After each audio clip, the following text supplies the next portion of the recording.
ذکر کیا گیا کہ کتنوں ہی کو ہم نے ہلاک کر دیا، من قرن، قرن کا لفظ زمانے کے لیے آتا ہے، ایک ہی زمانے والے، کنٹمپریریز، یعنی کتنے زمانے والوں کو، ایک دور کے بسنے رہنے والوں کو اللہ تعالیٰ نے کیسے ہلاک کر دیا۔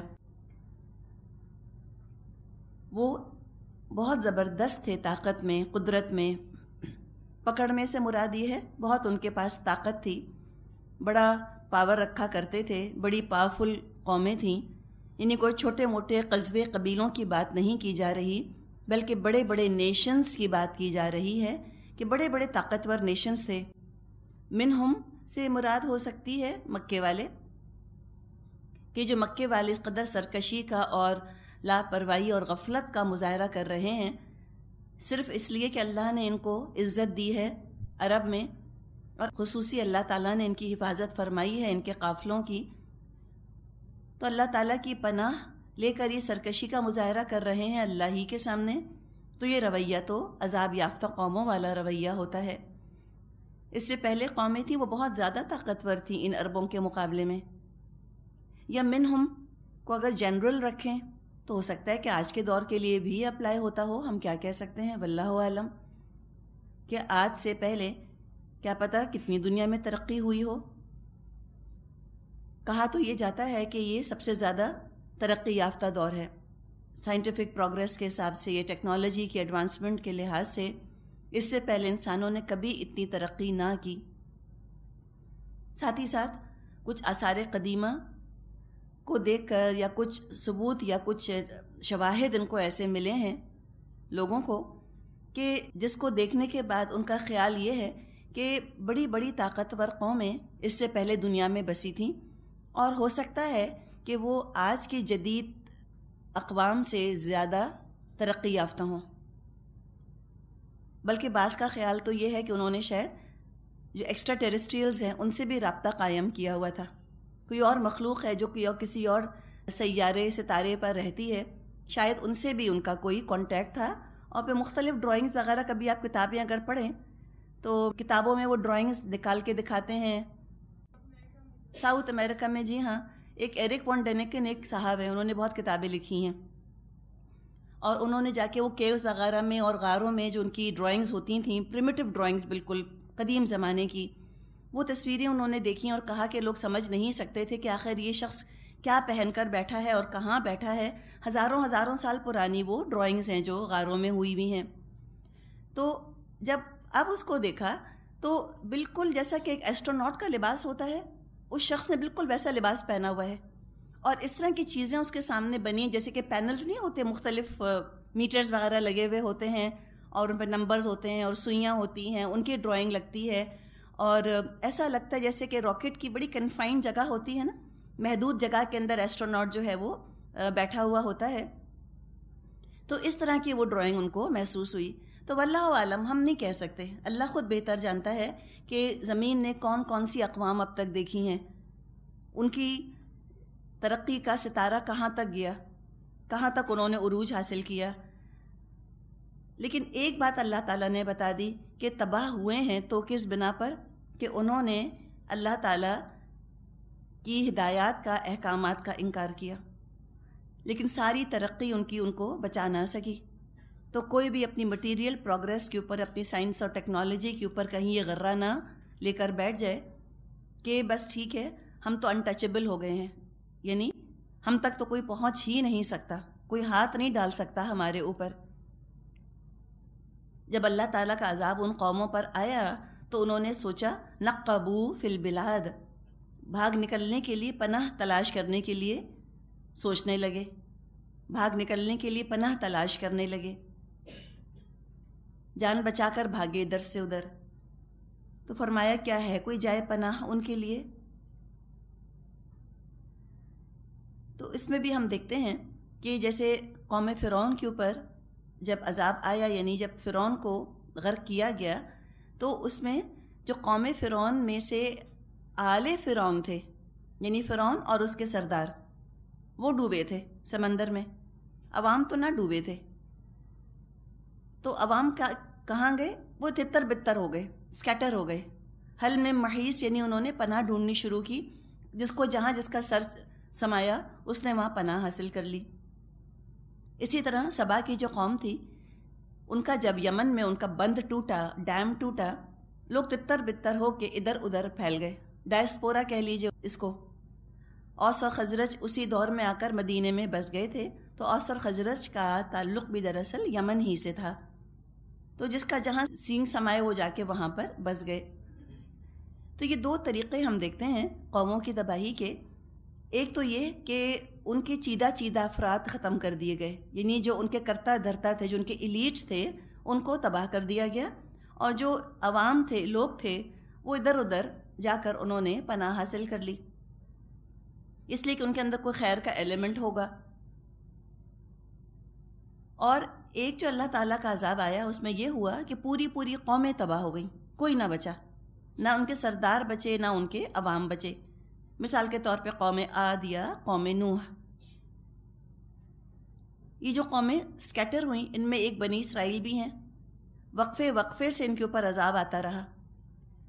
تو دو طریقے ہم نے دیکھے اللہ کے عذاب کے، ایک میں تو سردار ہلاک کیے گئے، عوام بچ گئے، دوسرا طریقہ یہ ہوا کہ سردار بھی اور عوام بھی دونوں ہلاک کر دیے گئے، تیسرا طریقہ اللہ کی پکڑ کا یہ ہوتا ہے کہ وقفے وقفے سے فرام ٹائم ٹو ٹائم کچھ قومیں اللہ کے عذاب کا مزہ چکھتی رہتی ہیں، اور یہ قومیں وہ ہوتی ہیں جن کے پاس اللہ تعالیٰ نے اپنی شریعت رکھوائی ہوتی ہے، جن کے پاس شریعت کا علم ہوتا ہے، جو لوگوں کو شریعت بتانے کی ذمہ دار ٹھہرائی گئی ہوتی ہیں، ان کے ساتھ یہ معاملہ ہوتا ہے کہ وقفے وقفے سے ان پر عذاب آتے ہیں۔ تو ان کی سمجھے کہ چیکرڈ ہسٹری ہوتی ہے، عروج اور زوال پر مبنی ہوتی ہے۔ جب وہ اللہ تعالیٰ کی بات مانتے ہیں، اللہ کے دیے ہوئے احکامات کو نافذ کرتے ہیں، اپنی عادتیں اپنا کردار اس کے حساب سے بناتے ہیں، عروج پا لیتے ہیں، اور جب وہ اللہ تعالیٰ کا دیا ہوا دین چھوڑ دیتے ہیں، اپنی ذمہ داری سے غافل ہو جاتے ہیں، تو ان کا زوال آ جاتا ہے، اللہ تعالیٰ کی طرف سے ان پر سزا وارد ہوتی ہے۔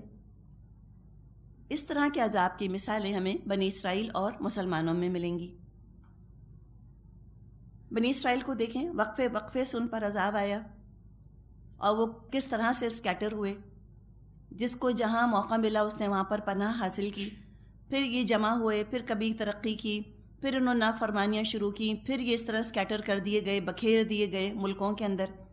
یہ ان کے ساتھ ہوتا رہا، اور خود مسلمانوں کی تاریخ بھی اسی طرح کے واقعات سے بھرپور ہے۔ جب مسلمانوں نے اپنے ریلیجن پر، اپنے دین پر عمل کیا، جس کو ہم کہیں نا لیونگ یور ریلیجن، دیکھیں ایک ہے نا پریچنگ ریلیجن، ایک ہوتا ہے لیونگ یور ریلیجن۔ تو پریچنگ تو بڑی آسان ہے، دوسروں کو بتاتے رہنا تم یہ کرو، تم یہ کرو، تم یہ کرو، بٹ لیونگ یور فیتھ یہ بڑا مشکل کام ہے۔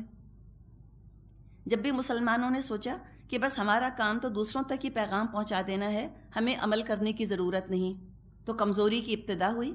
پھر ایک وقت آیا جب انہوں نے یہ سوچا کہ دوسروں کو بھی بتانے کی کیا ضرورت ہے، رہنے دو، یہ کوئی اہم چیز تو ہے نہیں، تو دین، اللہ کے احکامات زندگی میں ثانوی حیثیت اختیار کر لیتے ہیں، پرائیورٹی لسٹ کے اندر بہت نیچے چلے جاتے ہیں، تو اللہ تعالیٰ کا عذاب آ جاتا ہے۔ جب مسلمانوں نے اپنے دین پر عمل کیا، when they lived their faith، تو بڑی ترقی ہوئی۔ بغداد ہے، قرطبہ ہے، دلی ہے، غرناطہ ہے، کوفہ ہے، بصرہ ہے، فسطاط ہے، موصل، اتنے شہر ہیں، اتنے نام ہیں، کیا وہ بستیاں بسی تھیں اور کیا ان کی رونقیں تھیں۔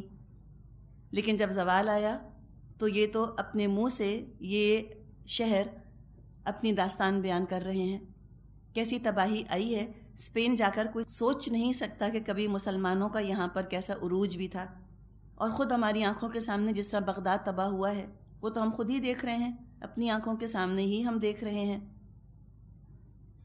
تو جب مسلمانوں نے اللہ کی رسی کو چھوڑ دیا تو انہی بستیوں پر، چاہے بغداد ہو، چاہے قرطبہ، چاہے دلی ہو، ان پر تباہیاں آ گئیں۔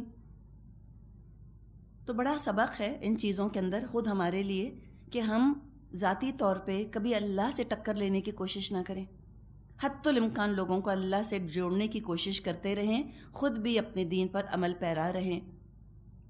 فرمایا ان فی ذلک لذکری لمن کان لہ قلب او القی السمع وہو شہید. اس تاریخ میں عبرت کا سبق ہے ہر اس شخص کے لیے جو دل رکھتا ہو یا جو توجہ سے بات کو سنے. آیت بہت اہم ہے، ذرا توجہ سے ہم اس کو سنتے ہیں جیسے کہ ذکر کیا گیا.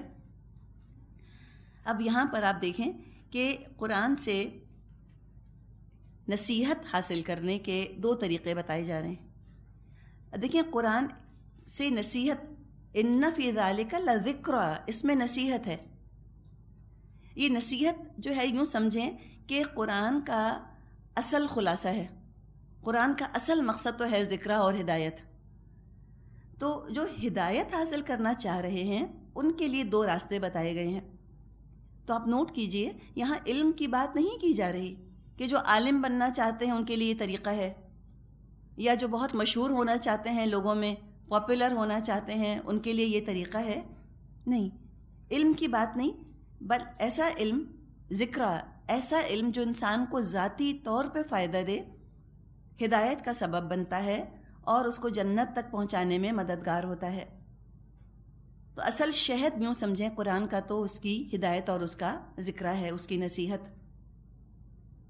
تو جو اصل ایسنس حاصل کرنا چاہتا ہے قرآن کا، اصل قرآن کا شہد جو حاصل کرنا چاہتا ہے، وہ حاصل کرنے کے 2 طریقے بتائے جا رہے ہیں.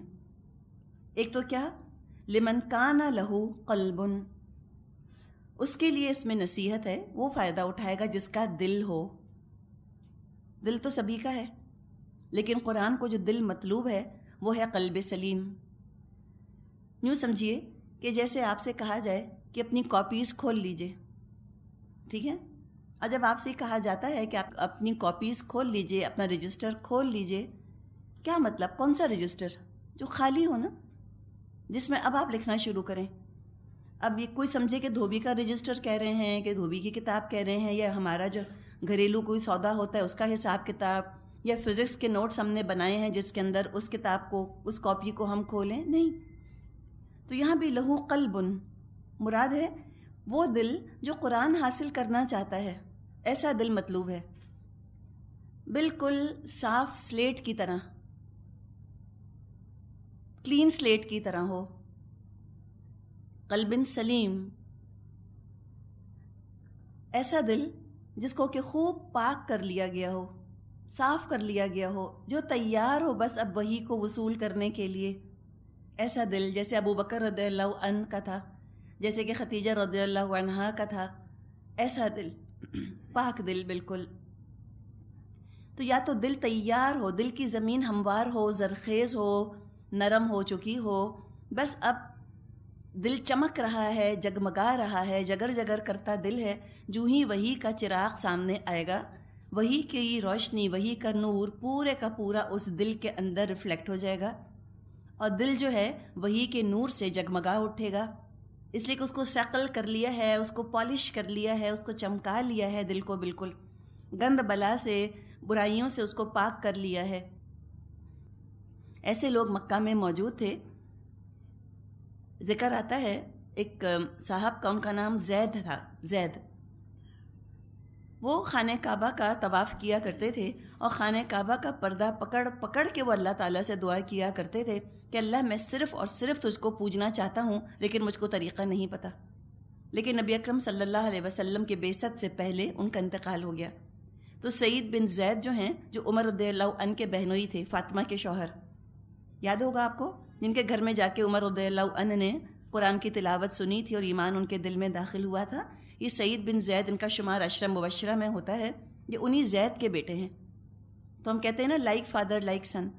تو اب سوچیں اگر وہ زید جو اس طرح تڑپ تڑپ کے اللہ سے دعا کیا کرتے تھے، نبی اکرم صلی اللہ علیہ وسلم کا زمانہ اگر ان کو نصیب ہوتا، کیا ایمان نہ لاتے؟ فوراً ایمان لاتے، لپک کے آگے بڑھتے. تو کچھ لوگ ایسے ہوتے ہیں کہ جن کا دل بالکل تیار ہوتا ہے، ان کو صحیح علم ابھی ملا نہیں ہوتا، ان کی رسائی نہیں ہوئی ہوتی، ان کی پہنچ نہیں ہوئی ہوتی صحیح جگہ پر. وہ تلاش کر رہے ہوتے ہیں، وہ ڈھونڈ رہے ہوتے ہیں، کتنی ہی جگہوں پر جاتے ہیں، اور وہاں پھر جب وہ جاتے ہیں، کہنے کو وہ دین سکھانے والی مجلسیں، محفلیں، لوگ ہوتے ہیں، لیکن جب وہ جاتے ہیں بیٹھتے ہیں ان کا دل گواہی دیتا ہے کہ نہیں یہ وہ چیز نہیں جس کی مجھے تلاش ہے.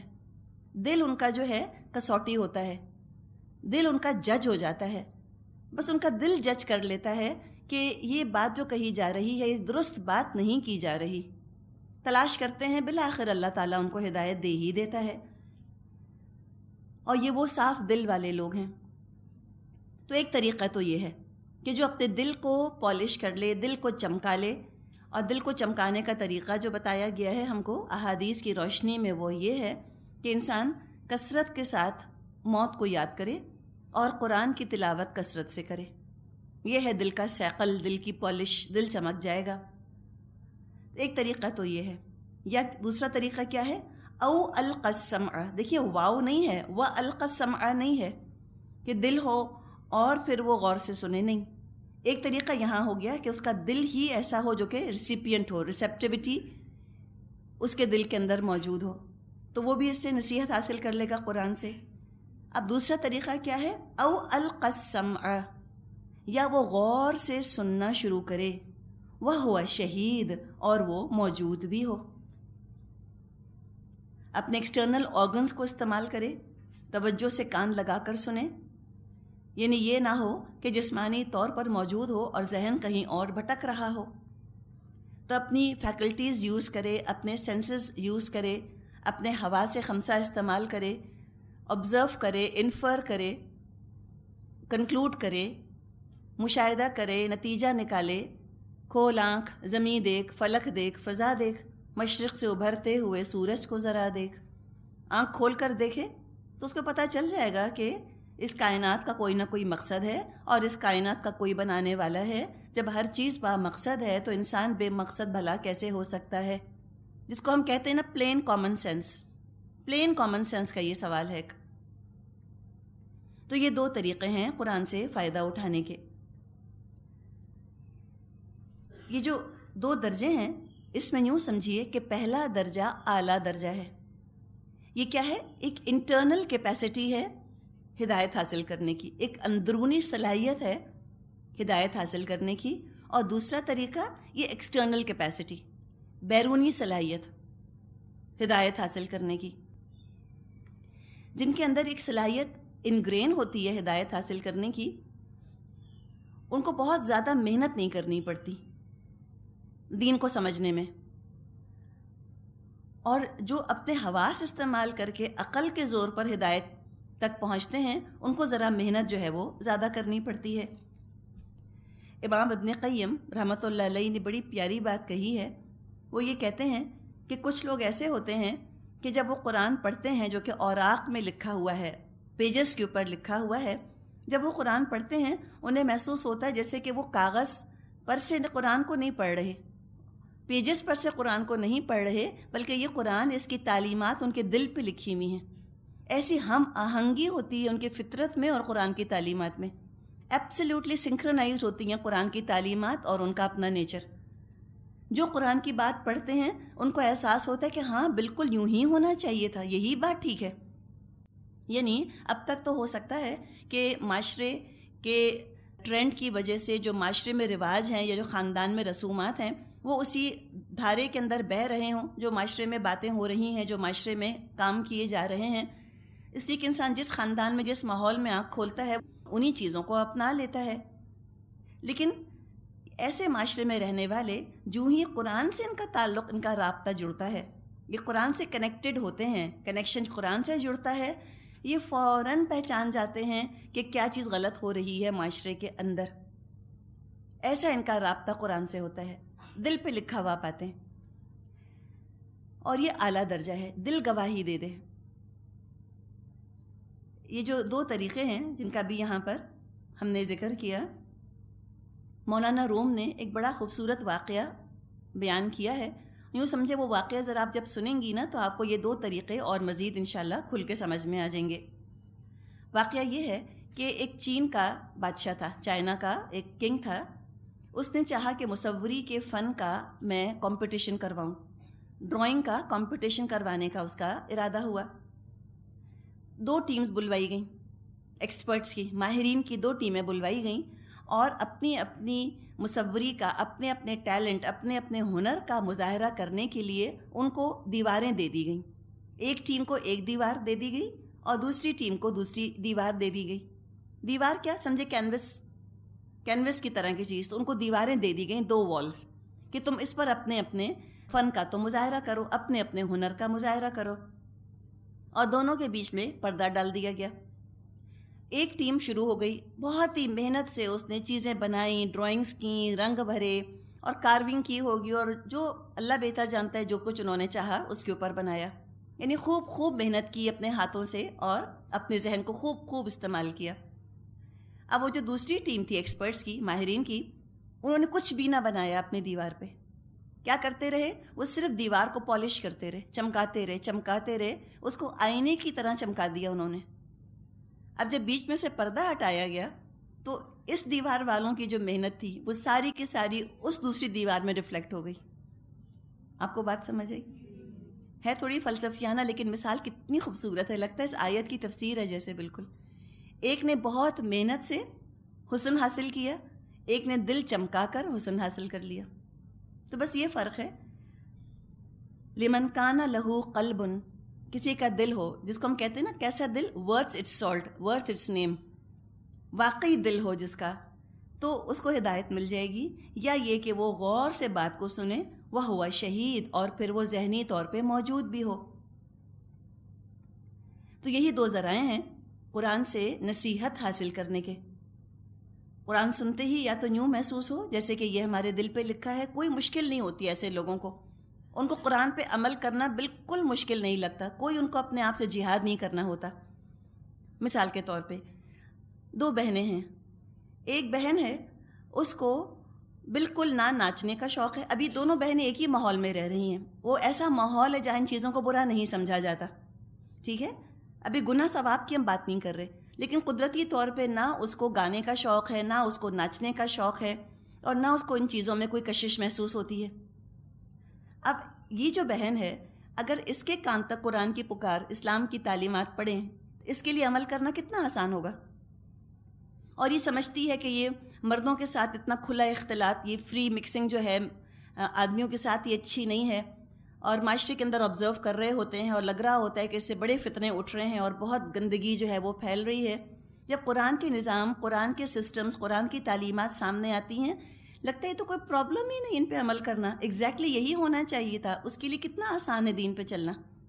اب اسی کی ایک دوسری بہن ہے، گاتی بھی بہت اچھا ہے، ناچتی بھی بہت اچھا ہے، اس کو لڑکوں سے بات چیت کرنا بھی بہت اچھا لگتا ہے. اس کے لیے کتنی مشکل ہوگی نا.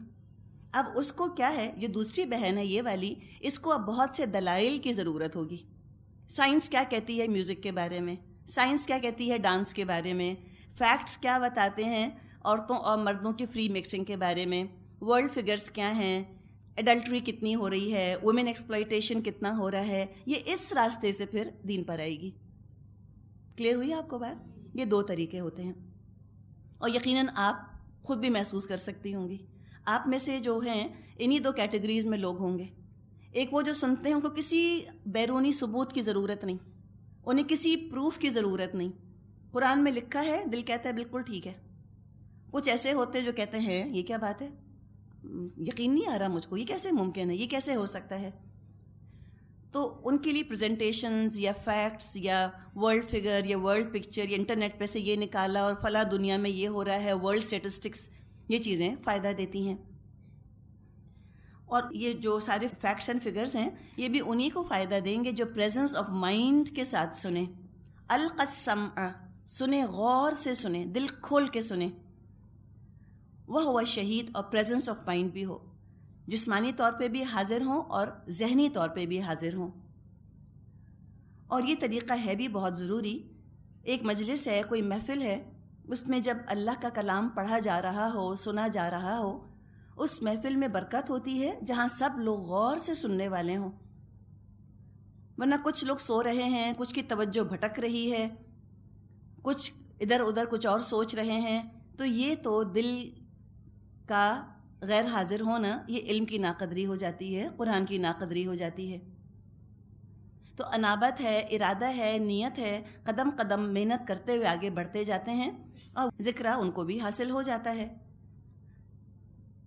آگے فرمایا وَلَقَدْ خَلَقْنَا السَّمَاوَاتِ وَالْأَرْضَ وَمَا بَيْنَهُمَا فِي 6 أَيَّامٍ وَمَا مَسَّنَا مِن لُغُوبٍ، ہم نے زمین اور آسمانوں کو اور ان کے درمیان کی ساری چیزوں کو 6 دنوں میں پیدا کر دیا اور ہمیں کوئی تکان لاحق نہ ہوئی۔ دن کا ذکر کیا گیا، ایام یوم کی جمع ہے، یوم کا مطلب ہوتا ہے دن، ڈے۔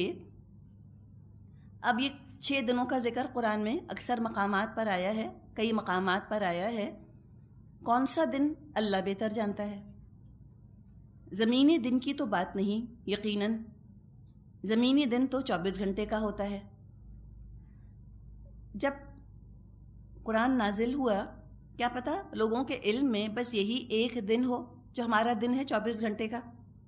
سائنس نے ترقی کی تو پتہ چلا ہمیں کہ الگ ستاروں کا، الگ الگ سیاروں کا، الگ الگ ستاروں کا الگ الگ دن ہے۔ ہمارا دن الگ ہے، مرکیوری کا الگ ہے، مارس کا الگ ہے، جوپیٹر کا دن الگ ہے، سورج کا ایک دن الگ ہے، چاند کا ایک دن الگ ہے۔ اس کے علاوہ جس گیلیکسی میں ہم ہیں، ملکی وے گیلیکسی، اس کا بھی ایک دن ہے۔ ہمارے پورے سولر سسٹم کا ایک دن ہے، ہماری گیلیکسی کا ایک دن ہے، اور سائنسدان ہمیں بتاتے ہیں کہ پوری کائنات کا بھی ایک دن ہے۔ اس کو محدود کر دینا اپنے علم کے مطابق یہ بہت بڑی غلطی ہے اگر کوئی کرے، اور جن لوگوں نے یہ غلطی کری، یعنی اپنے محدود علم، اپنے محدود ذہن سے قرآن کو سمجھا، تو پھر وہ اسکیپٹکس ہو گئے، پھر ان کو یقین نہ آیا۔ انہوں نے کہا لو 24 گھنٹوں کے 6 دنوں میں پوری کائنات کیسے بن سکتی ہے؟ سوال ہی پیدا نہیں ہوتا۔ قرآن غلط کہتا ہے۔ قرآن غلط نہیں کہتا۔ غلطی وہاں ہوئی جہاں انہوں نے اپنی چھوٹی چھوٹی عقلوں سے قرآن کو انٹرپریٹ کرنے کی کوشش کی۔ یہ ہیں آیات متشابہات جن کے پیچھے پڑنے سے منع کیا گیا۔ کوئی حکم اس سے نہیں نکل رہا، عمل کا کوئی تعلق نہیں، بس ایک بات بتائی گئی، اس تک یقین کر لے انسان کہ ہاں اللہ تعالیٰ فرما رہا ہے 6 دنوں میں اللہ تعالیٰ نے آسمانوں اور زمین کو پیدا کیا، ایسا ہی ہوگا۔ اب یہ کون سے 6 دن ہیں اللہ خود بہتر جانتا ہے۔ 6 ایراز ہیں، 6 ملینیمز ہیں، 6 سٹیجز ہیں، 6 ادوار میں کام ہوا، کب ہوا، واللہ عالم، وہ بہتر جانتا ہے۔ اور ساتھ ساتھ ایک بڑا لطیف انداز اختیار کیا گیا، وما مسنا من لغوب، کسی تھکن نے ہم کو چھوا بھی نہیں۔ لغوب جس کو ہم انگلش میں کہیں نا فٹیگ نہیں ہوئی، معمولی سی تھکن بھی نہ ہوئی۔ ہوا یہ کہ تورات جو کہ اللہ کا کلام تھی، جب بعد میں لوگوں نے خود اس کو لکھا، اپنی یادداشت سے کمپائل کیا تورات کو، تو اس میں انسانی ذہن داخل ہو گیا، اور انہوں نے کہا کہ 6 دن میں کائنات بنائی گئی ہے اور 7ویں دن اللہ تعالیٰ نے آرام کیا۔ تو کہا کہ اللہ بھی تھک گیا 6 دن میں کائنات بنا کے، and God rested on the 7th day, اور یہیں سے ویکینڈ کا تصور آ گیا کہ ہم بھی 6 دن کام کریں گے، 7ویں دن ہم آرام کریں گے۔ تو یہاں بتا دیا گیا کہ نہیں، اللہ تعالیٰ جو ہے اسے کوئی تھکن نہیں چھو سکتی۔ کنگ جیمز کی جو بائبل ہے اس میں لکھا ہوا ہے and he rested on the 7th day. تو فرمایا کہ نہیں، اللہ تعالیٰ کو تم انسانوں پر قیاس مت کرو، اللہ تعالیٰ کو کوئی تھکن لاحق نہیں ہوتی۔ تھکن لاحق ہونا تو دور کی بات، تھکن نے چھوا بھی نہیں۔ فرمایا فاصبر علی ما یقولون وسبح بحمد ربک قبل طلوع الشمس وقبل الغروب ومن اللیل فسبحہ وادبار السجود۔ بس اے نبی صلی اللہ علیہ وسلم، جو باتیں یہ لوگ بناتے ہیں ان پر صبر کیجئے اور اپنے رب کی حمد کے ساتھ اس کی تسبیح کرتے رہیے، طلوع آفتاب اور غروب آفتاب سے پہلے، اور رات کے وقت پھر اس کی تسبیح کیجئے، اور سجدہ ریزیوں سے فارغ ہونے کے بعد بھی۔ اب آپ دیکھیں، ذکر کیا گیا اللہ کی شان کا، اور پھر نبی اکرم صلی اللہ علیہ وسلم کو صبر کی تلقین کی جا رہی ہے۔ ربط کیا بنے گا، جوڑ کیا ہے، کنیکشن کیا ہے؟ کنیکشن یہ ہے کہ جب اللہ کا یہ اندازہ نہ لگا سکے، اللہ کے بارے میں انہوں نے ایسی عجیب عجیب باتیں گھڑ لیں، تو اے نبی صلی اللہ علیہ وسلم، آپ کو بھی جو کچھ یہ کہہ رہے ہیں تو ان سے کچھ بعید بھی نہیں۔ اور حقیقت ہے کہ جو اللہ کی معرفت حاصل نہیں کر سکتا وہ رسول کا مقام کبھی نہیں پہچان سکتا، وہ رسول کا مرتبہ پہچان نہیں سکتا